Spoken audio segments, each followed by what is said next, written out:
서울 집값 정말 답이 없죠. 그런데 최근 정부가 이 문제를 풀기 위해 정말 파격적인 카드를 하나 꺼내들었습니다. 바로 서울 도심, 그것도 한복판에 수만 채의 집을 짓겠다는 건데요. 오늘 이 거대한 계획이 대체 뭔지 속 시원하게 한번 파헤쳐 보겠습니다. 네, 5만 가구요. 잘못 들으신 게 아닙니다. 그것도 서울 외곽이 아니라 바로 도심 한복판에 말이죠.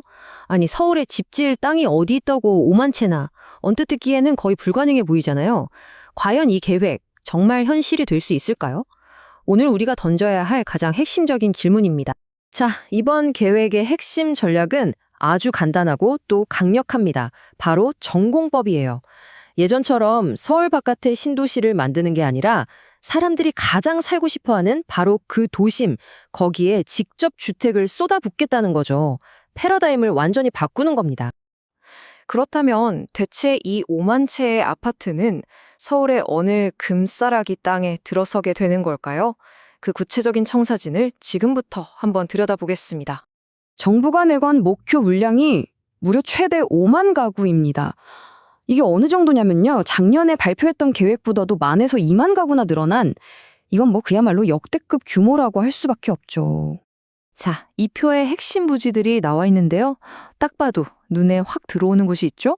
바로 용산입니다. 무려 300만 제곱미터, 거의 뭐 신도시 하나를 새로 짓는 수준의 어마어마한 땅이죠. 여기서만 1만 가구 이상이 가능하다고 보고요. 여기에다 상암 DMC, 또 옛날 국립보건원 부지 같은 서부권의 알짜 유휴지까지 싹 다 동원할 계획이라고 합니다. 아니 근데 이 용산 계획에 왜 이렇게 강력하게 밀어붙이는 걸까요? 여기엔 사실 정치적인 배경이 좀 있습니다. 바로 현 대통령의 대선 후보 시절 공약이었던 용산공원 청년주택 구상과 딱 맞아떨어지기 때문이죠. 그러니까 정부나 여당 내에서도 이건 해야 한다는 공감대가 꽤 강하게 형성돼 있어서 정책 추진에 힘이 실리고 있는 겁니다. 하지만 이렇게 강력한 의지만 있다고 해서 모든 게 술술 풀리는 건 아니겠죠? 이 계획을 비유하자면요. 꽉 막힌 도심 교통을 풀려고 외곽 순환도로를 하나 더 만드는 게 아니라 아예 도심 한복판을 뻥 뚫어서 지하 고속도로랑 고가도로를 동시에 짓는 것과 같아요.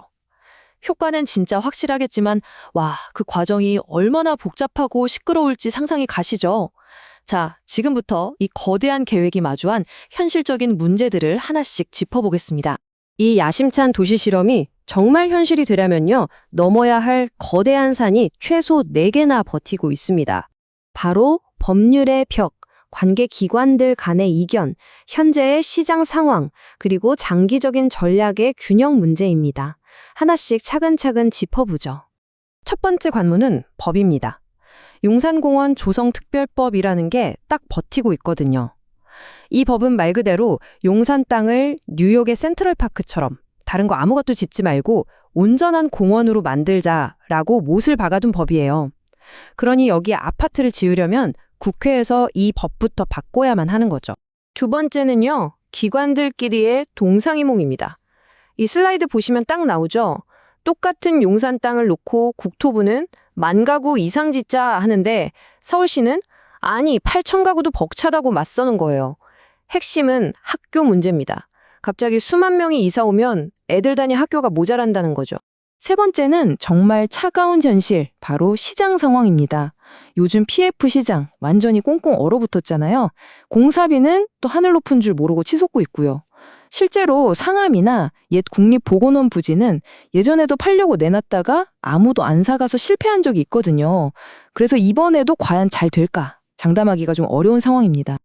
자, 마지막 4번째 과제입니다. 이건 어쩌면 가장 근본적인 문제일 수 있어요. 단순히 집 몇 채 더 짓는 걸 넘어서 서울 전체 주택시장을 어떻게 봐야 하느냐에 대한 이야기거든요.